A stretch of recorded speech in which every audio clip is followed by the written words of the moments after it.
ਗੁਰਜੀਤ ਸਿੰਘ ਸੰਧੂ ਜੋ ਕਿ ਇਸ ਸਮੇਂ ਪੁਰਤਗਾਲ ਦੇ ਵਿੱਚ ਇੱਕ ਰੈਸਟੋਰੈਂਟ ਦੇ ਮਾਲਕ ਹਨ। ਉਹਨਾਂ ਨੇ ਆਪਣੇ ਪਰਿਵਾਰ ਦੀ ਇੱਕ ਅਜਿਹੀ ਘਟਨਾ ਸਾਂਝੀ ਕੀਤੀ ਹੈ ਜੋ ਤੁਹਾਨੂੰ ਵੀ ਹਿਲਾ ਕੇ ਰੱਖ ਦੇਵੇਗੀ। ਗੁਰਜੀਤ ਸਿੰਘ ਦੱਸਦੇ ਨੇ ਕਿ ਮੇਰੇ ਮਾਤਾ ਚਰਨ ਕੌਰ ਇੱਕ ਗਰੀਬ ਪਰਿਵਾਰ ਦੇ ਨਾਲ ਸੰਬੰਧ ਰੱਖਦੀ ਸੀ ਤੇ ਵਿਆਹ ਤੋਂ ਬਾਅਦ ਮੇਰੀ ਮਾਂ ਦੇ ਨਾਲ ਅਜਿਹਾ ਹੋਇਆ ਜੋ ਆਪਾਂ ਕਦੇ ਵੀ ਭੁੱਲ ਨਾ ਸਕਾਂਗੇ ਤੇ ਸ਼ਾਇਦ ਸੁਣ ਕੇ ਤੁਸੀਂ ਵੀ ਨਾ ਭੁੱਲ ਸਕੋਗੇ। ਗੁਰੂ ਦੀ ਨਗਰੀ ਸ਼੍ਰੀ ਫਤਿਹਗੜ੍ਹ ਸਾਹਿਬ ਗੁਰਦੁਆਰੇ ਸਾਹਿਬ ਤੋਂ ਕੁਝ ਕੁ ਦੂਰੀ ਤੇ ਹੀ ਸਾਡਾ ਘਰ ਸੀ। ਮੇਰੀ ਮਾਂ ਦੱਸਦੀ ਹੈ ਕਿ ਵਿਆਹ ਹੋ ਕੇ ਮੈਂ ਇੱਥੇ ਫਤਿਹਗੜ੍ਹ ਸਾਹਿਬ ਆਈ ਤੇ ਵਿਆਹ ਤੋਂ ਕੁਝ ਦਿਨ ਬਾਅਦ ਹੀ ਮੈਨੂੰ ਅਜੀਬ ਸੁਪਨੇ ਆਉਣ ਲੱਗੇ। ਇੱਕ ਦੋ ਦਿਨ ਤੇ ਫਿਰ ਪੂਰਾ ਹਫਤਾ, ਹੌਲੀ ਹੌਲੀ ਕਰ ਪੂਰਾ ਮਹੀਨਾ ਮੈਨੂੰ ਸੁਪਨੇ ਦੇ ਵਿੱਚ ਡਰਾਵਣੀਆਂ ਚੀਜ਼ਾਂ ਦਿਖਾਈ ਦਿੰਦੀਆਂ ਸੀ, ਹੋਰ ਕੁਝ ਵੀ ਨਹੀਂ। ਨੀਂਦ ਦੇ ਵਿੱਚ ਡਰ ਕੇ ਉੱਠਦੀ ਸੀ, ਕੱਪੜੇ ਪਸੀਨੇ ਨਾਲ ਭਰ ਜਾਂਦੇ ਸੀ। ਹੈਰਾਨੀ ਵਾਲੀ ਗੱਲ ਤਾਂ ਇਹ ਸੀ ਕਿ ਵਿਆਹ ਤੋਂ ਬਾਅਦ ਲਗਾਤਾਰ ਸਾਲ ਤੋਂ ਵੀ ਜ਼ਿਆਦਾ ਇਦਾਂ ਹੀ ਚੱਲਦਾ ਰਿਹਾ। ਹੁਣ ਮੈਂ ਆਪਣੇ ਘਰ ਵਾਲੇ ਨੂੰ ਕੀ ਦੱਸਦੀ ਤੇ ਆਖਰ ਮੈਨੂੰ ਉਹਨਾਂ ਸੁਪਨਿਆਂ ਦੀ ਆਦਤ ਹੀ ਪੈ ਗਈ। ਹੌਲੀ ਹੌਲੀ ਸਮਾਂ ਲੰਘਦਾ ਗਿਆ।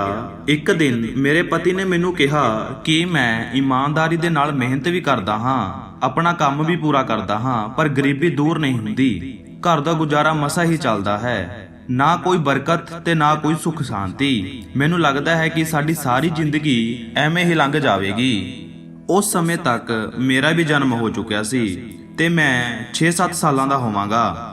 ਮੇਰੇ ਪਿਤਾ ਨੇ ਕਿਹਾ ਕਿ ਸਾਡੀ ਸਾਰੀ ਉਮਰ ਐਵੇਂ ਹੀ ਲੰਘ ਗਈ ਗਰੀਬੀ ਦੇ ਵਿੱਚ, ਕਿਉਂ ਨਾ ਆਪਾਂ ਆਪਣੇ ਪੁੱਤਰ ਨੂੰ ਪੜ੍ਹਾ ਲਿਖਾ ਕੇ ਇਸ ਨਰਕ ਵਿੱਚੋਂ ਨਿਕਲਣ ਜੋਗਾ ਬਣਾ ਦਈਏ ਤਾਂ ਜੋ ਸਾਡੇ ਵਾਲੀ ਜ਼ਿੰਦਗੀ ਇਹ ਨਾ ਦੇਖ ਸਕੇ। ਮੈਨੂੰ ਅੱਜ ਵੀ ਯਾਦ ਹੈ ਮੇਰੇ ਪਿਤਾ ਜੀ ਦੀਆਂ ਉਹ ਗੱਲਾਂ। ਮੈਂ ਪੜ੍ਹਿਆ ਤੇ ਬਹੁਤ ਪੜ੍ਹਿਆ, 30 ਸਾਲਾਂ ਦਾ ਹੋ ਗਿਆ, ਪਰ ਮੈਨੂੰ ਨੌਕਰੀ ਨਾ ਮਿਲੀ ਤੇ ਆਖਿਰਕਾਰ ਮੈਂ ਦਿਮਾਗੀ ਪਰੇਸ਼ਾਨ ਹੋ ਗਿਆ ਤੇ ਹਰ ਵਕਤ ਮੈਂ ਰੋਂਦਾ ਹੀ ਰਹਿੰਦਾ ਸੀ। ਮੇਰੀ ਮਾਂ ਨੇ ਪੁੱਛਿਆ ਕਿ ਤੈਨੂੰ ਕੀ ਪਰੇਸ਼ਾਨੀ ਹੈ ਤੇ ਮੈਂ ਉਸ ਨੂੰ ਕਿਹਾ ਕਿ ਮੈਂ ਤੁਹਾਨੂੰ ਗਰੀਬੀ ਕੱਟਦੇ ਦੇਖਿਆ ਹੈ, ਇਸ ਲਈ ਮੈਂ ਇੰਨਾ ਪੜ੍ਹਿਆ ਤੇ ਮਿਹਨਤ ਕੀਤੀ, ਪਰ ਮੇਰੀ ਮਿਹਨਤ ਕਿਸੇ ਕੰਮ ਦੀ ਨਹੀਂ। ਮੈਨੂੰ ਲੱਗਦਾ ਹੈ ਕਿ ਮੇਰੀ ਜ਼ਿੰਦਗੀ ਵੀ ਇੰਜ ਹੀ ਗਰੀਬੀ ਦੇ ਵਿੱਚ ਨਿਕਲ ਜਾਵੇਗੀ।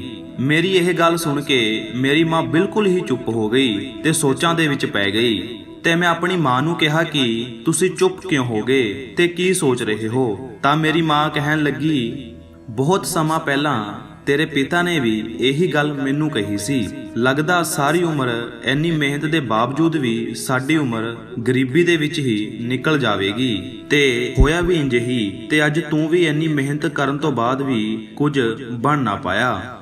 ਇਹ ਗੱਲ ਸੋਚ ਕੇ ਮੈਂ ਘਬਰਾ ਰਹੀ ਹਾਂ। ਉਸ ਦਿਨ ਤੋਂ ਬਾਅਦ ਮੇਰੀ ਮਾਂ ਨੇ ਹਰ ਪੀਰ ਬਾਬੇ ਜੋਗੀ ਦਾ ਦਰ ਲੱਭਿਆ, ਪਰ ਗੱਲ ਨਾ ਬਣੀ। ਇੱਕ ਦਿਨ ਪਤਾ ਲੱਗਿਆ ਕਿ ਪਟਿਆਲੇ ਕੋਈ ਸੰਤ ਹਨ, ਉਹ ਹਰ ਇੱਕ ਬੰਦੇ ਦੀ ਸੁਣਦੇ ਤਾਂ ਹਨ ਪਰ ਬੋਲਦੇ ਕੁਝ ਵੀ ਨਹੀਂ ਤੇ ਨਾ ਹੀ ਕੁਝ ਦੱਸਦੇ ਨੇ। ਮੇਰੀ ਮਾਂ ਅਗਲੇ ਦਿਨ ਹੀ ਉਹਨਾਂ ਸੰਤਾਂ ਦੇ ਕੋਲ ਪਹੁੰਚ ਗਈ ਤੇ ਸੰਤਾਂ ਨੂੰ ਜਾ ਕੇ ਕਿਹਾ ਕਿ ਬਾਬਾ ਜੀ, ਸਾਡੇ ਘਰ ਗਰੀਬੀ ਹੈ ਤੇ ਹੁਣ ਮੇਰੀ ਔਲਾਦ ਵੀ ਉਸ ਗਰੀਬੀ ਦੇ ਕਾਰਨ ਹੀ ਮਰ ਰਹੀ ਹੈ। ਤੇ ਮੇਰੀ ਮਾਂ ਨੇ ਕਿਹਾ ਕਿ ਬਾਬਾ ਜੀ, ਮੈਨੂੰ ਸਾਰੀ ਉਮਰ ਡਰਾਵਣੇ ਸੁਪਨੇ ਆਉਂਦੇ ਰਹੇ ਅਤੇ ਅੱਜ 32 ਸਾਲ ਹੋ ਗਏ ਨੇ। ਕਿਤੇ ਸਾਡੀ ਗਰੀਬੀ ਦਾ ਕਾਰਨ ਜੋ ਸੁਪਨੇ ਵਿੱਚ ਆਉਂਦੇ ਨੇ ਉਹੀ ਤਾਂ ਨਹੀਂ ਜੋ ਮੇਰੇ ਸੁਪਨੇ ਵਿੱਚ ਆ ਕੇ ਮੈਨੂੰ ਕੋਈ ਇਸ਼ਾਰਾ ਕਰਦੇ ਨੇ। ਮੇਰੀ ਗੱਲ ਸੁਣ ਕੇ ਸੰਤ ਕੁਝ ਵੀ ਨਾ ਬੋਲੇ। ਮੇਰੀ ਮਾਂ ਨੇ ਕਿਹਾ, ਬਾਬਾ ਜੀ, ਮੈਂ ਸੁਣਿਆ ਸੀ ਕਿ ਤੁਸੀਂ ਕੁਝ ਵੀ ਨਹੀਂ ਦੱਸਦੇ, ਫਿਰ ਵੀ ਮੈਂ ਫਰਿਆਦ ਲੈ ਕੇ ਆਈ।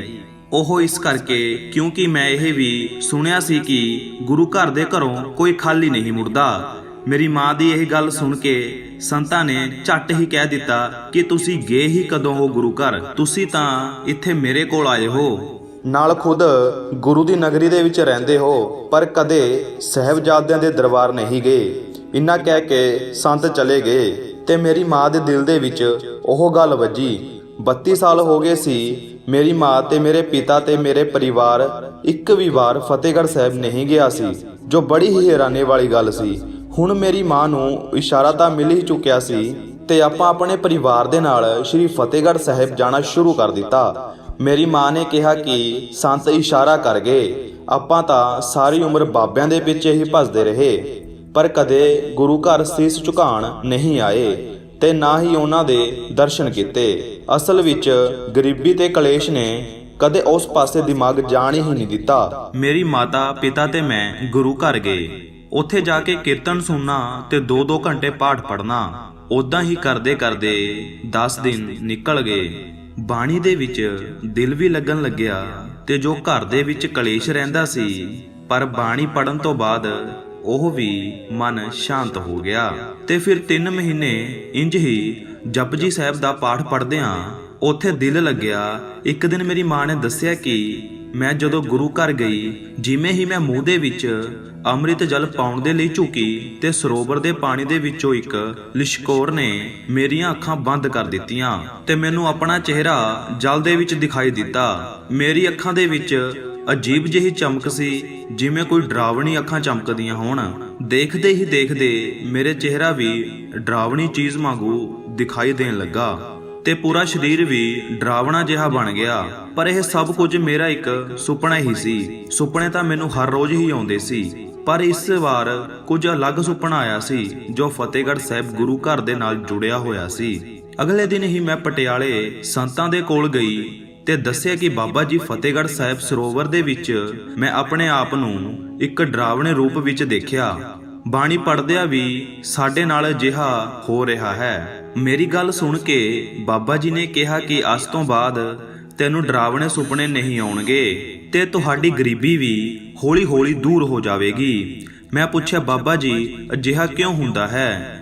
ਡਰਾਵਣੀਆਂ ਚੀਜ਼ਾਂ ਦਾ ਸਾਡੇ ਨਾਲ ਕੀ ਸੰਬੰਧ ਹੈ? ਤੇ ਬਾਬਾ ਜੀ ਨੇ ਕਿਹਾ ਕਿ ਜਦੋਂ ਤੂੰ ਛੋਟੀ ਸੀ, ਤੇਰੇ ਪਿਤਾ ਦੇ ਘਰ ਪਹਿਲਾਂ ਇੱਕ ਕੁੜੀ ਨੇ ਜਨਮ ਲਿੱਤਾ ਸੀ। ਉਹ ਕਾਫੀ ਬਿਮਾਰ ਰਹਿੰਦੀ ਸੀ। ਬਿਮਾਰ ਹੋਣ ਤੋਂ ਬਾਅਦ ਉਸ ਦੀ ਮੌਤ ਹੋ ਗਈ। ਤੇਰੇ ਘਰ ਵਾਲਿਆਂ ਨੇ ਸੰਸਕਾਰ ਕਰਨ ਤੋਂ ਬਾਅਦ ਉਸ ਦਾ ਕੁਝ ਵੀ ਨਹੀਂ ਕੀਤਾ ਤੇ ਨਾ ਹੀ ਉਸ ਦੀ ਗਤੀ ਹੋਈ ਤੇ ਸੁਪਨਿਆਂ ਦੇ ਰੂਪ ਵਿੱਚ ਉਹ ਤੇਰੀ ਜ਼ਿੰਦਗੀ ਦੇ ਵਿੱਚ ਆਈ ਤੇ ਹੁਣ ਤੁਸੀਂ ਕਈ ਮਹੀਨਿਆਂ ਤੋਂ ਗੁਰੂ ਘਰ ਜਾ ਕੇ ਗੁਰਬਾਣੀ ਦਾ ਜਾਪ ਕਰ ਰਹੇ ਹੋ। ਉਸ ਦੇ ਕਾਰਨ ਉਸ ਦੀ ਗਤੀ ਹੋ ਗਈ ਹੈ। ਇਸ ਲਈ ਉਹ ਸਰੋਵਰ ਦੇ ਵਿੱਚ ਤੁਹਾਨੂੰ ਦਰਸ਼ਨ ਦੇ ਕੇ ਤੁਹਾਡਾ ਧੰਨਵਾਦ ਕਰਨ ਆਈ ਸੀ, ਕਿਉਂਕਿ ਕਈ ਸਾਲਾਂ ਤੋਂ ਬਾਅਦ ਉਸ ਦੀ ਗਤੀ ਹੋਈ ਸੀ। ਤੇ ਇਹ ਸਭ ਹੋਣ ਤੋਂ ਬਾਅਦ ਮੈਨੂੰ ਨੌਕਰੀ ਮਿਲੀ ਤੇ ਅੱਜ ਮੈਂ ਪੁਰਤਗਾਲ ਦੇ ਵਿੱਚ ਇੱਕ ਰੈਸਟੋਰੈਂਟ ਦਾ ਮਾਲਕ ਹਾਂ। ਇਹ ਕਹਾਣੀ ਕਈਆਂ ਨੂੰ ਮਜ਼ਾਕ ਦਾ ਪਾਤਰ ਲੱਗੇਗੀ, ਪਰ ਜਿਨ੍ਹਾਂ ਦੇ ਨਾਲ ਬੀਤਦੀ ਹੈ ਉਹੀ ਜਾਣਦੇ ਨੇ।